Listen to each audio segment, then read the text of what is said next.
Hey YouTube, this is the Asamtom AO-Q7, which is my new e-bike. I've had this for about 100 miles. You can look back. I recently made a video about a bike I've had quite a bit longer. This is a nicer bike, more powerful bike with bigger tires. You can see this has 4-inch, 26 by 4-inch fat tires. And this does have a 750 watt rear hub motor. You can see it proudly branded a Bafang motor. And also pretty prominent branding with the asamtom.com website, so you'll know where you can get your own one of these. As you can see, I've got a couple of bags on, left open on the back, taking my phone out. But yeah, so I've been riding this bike. I've got a little over 100 miles on it. I just am midway through a ride this morning, put about 5 miles on it. Battery is currently showing 100%, but I'll talk more about the battery life later. As you can see, I've also added a third-party headlight, which we'll also talk about, the built-in headlight. But yeah, so far I've been pretty impressed with this bike. As you can see, it's a hardtail design, very heavy duty. This is rated for 400 pounds, which is a lot of weight. I'm a big guy, so that appeals to me. I'm not quite 400 pounds, but it's nice to have the little bit extra. So yeah, this is the Asamtom AO-Q7, and let's get into it a little bit. One more thing I will mention, just looking at this, is that I paid $1,400 for mine and purchased it from Amazon, and it shipped quite quickly. I got it in like 5 days after purchasing it, which was pretty cool because the Tot Guard took a lot longer. So as mentioned, the Asamtom, I'm just going to call it the Q7 for the model. The Q7 has a rear hub motor that is 750 watts. They say it's 1,000 watts peak, and it feels quite snappy. That is connected to this pretty nifty controller set up in the middle that almost makes it look like it could be a mid-drive bike, just due to like how overbuilt this little compartment for the controller is. But it's nice that it's built. One thing that I've noticed about this motor controller combination is that it seems to be unlocked right now.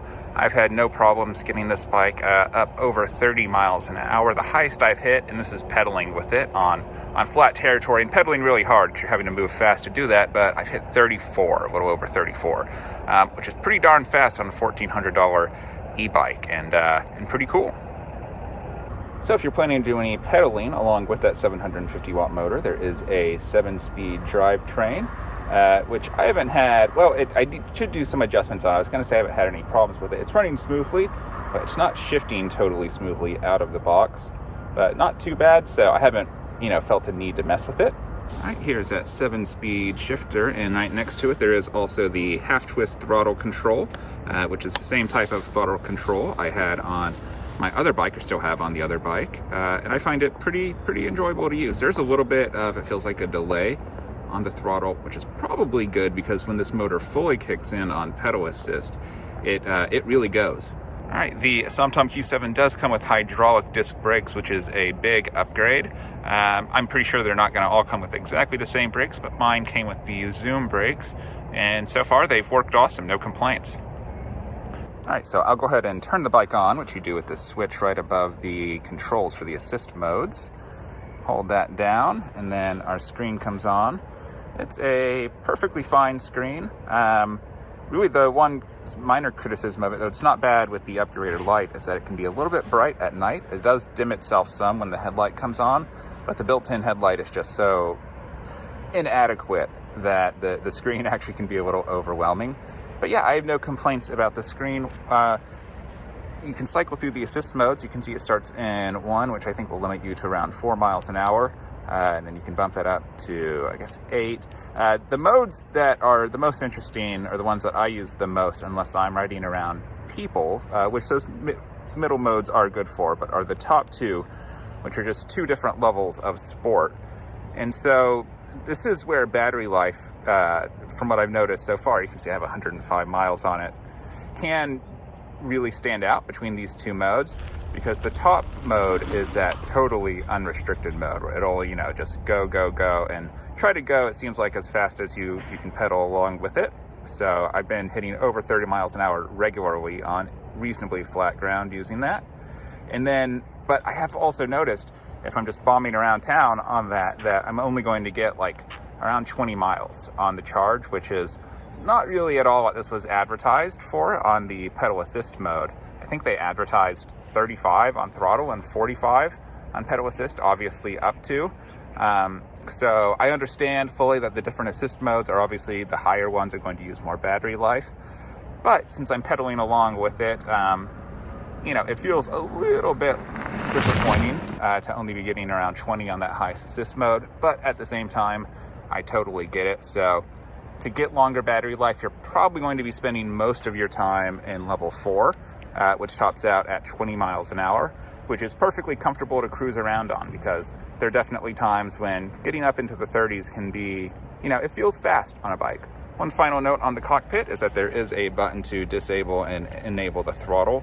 It is enabled by default. I guess maybe it's a toggle. Yeah, so it just stays in between. I was trying to think if it was enabled by default or not when the bike is turned on, but it looks like it'll just stay to wherever you set it when you were last using it. In addition to the headlight that I added, I did also add the mirror that is not stock.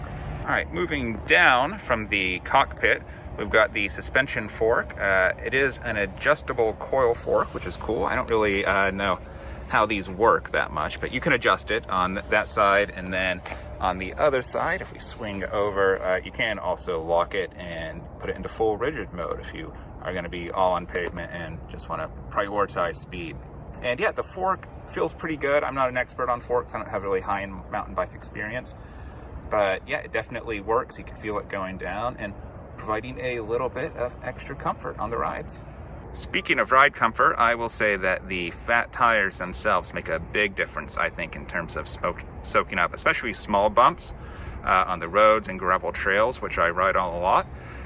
When I switch back to my other bike, which is just a sort of regular standard mountain bike size, 26 by 2.4, it feels a lot rougher. So these fat tires definitely make a big difference.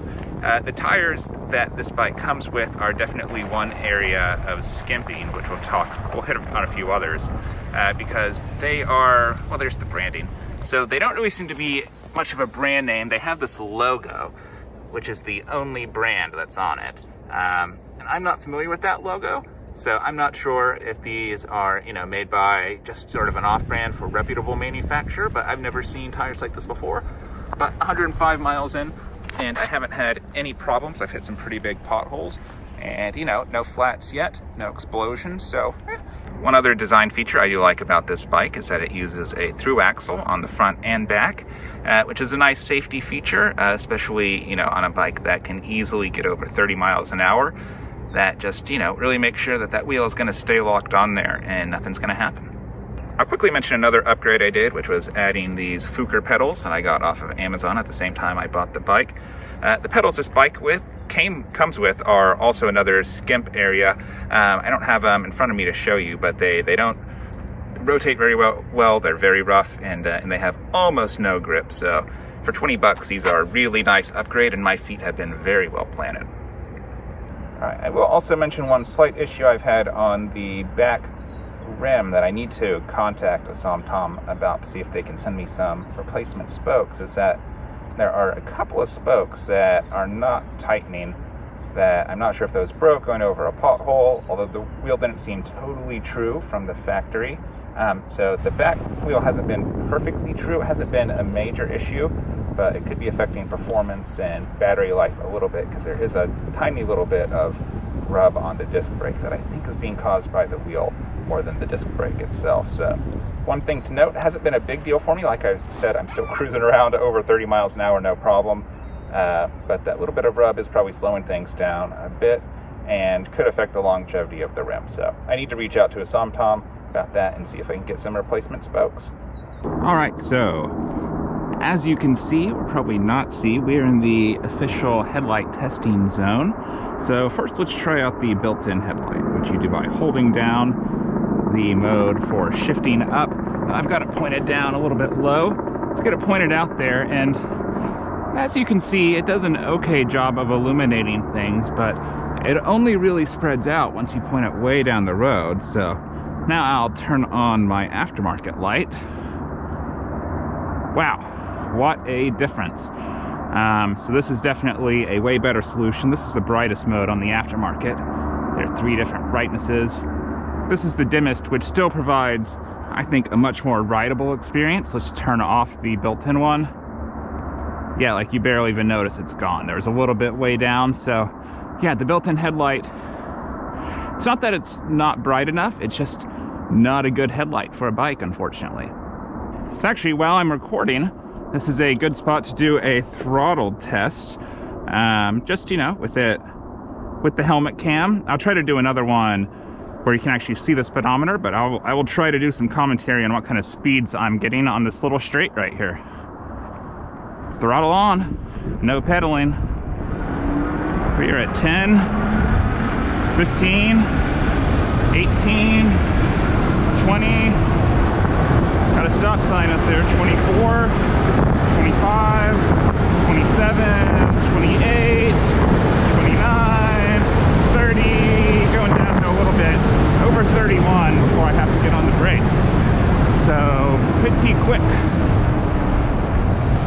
Once again, does not seem to be restricted. One more slight negative, or pretty big negative depending on how you look at it, with the Q7 is that there's no spot on the back to mount a rack. There are no eyelets to like drill in or screw in a rack.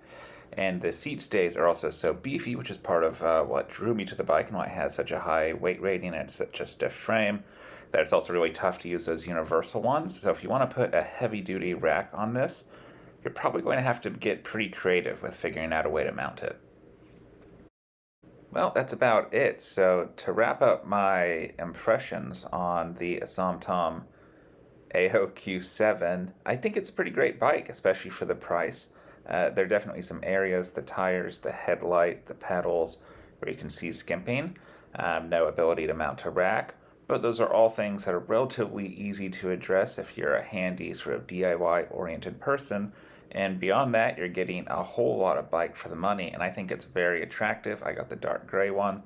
The paint actually seems like it's going to hold up. I actually did experiment with a temporary sort of lightweight rack that did a little banging around, and it seems like a pretty well-made bike. So yeah, you know, mine was perfect out of the box. Aside from the back wheel, everything's worked, so I can't really speak to customer service, but I guess that's a good sign that I haven't really had to use it too much. So let me know if you have any questions about this bike, and I will try to give you an answer. Thanks for watching.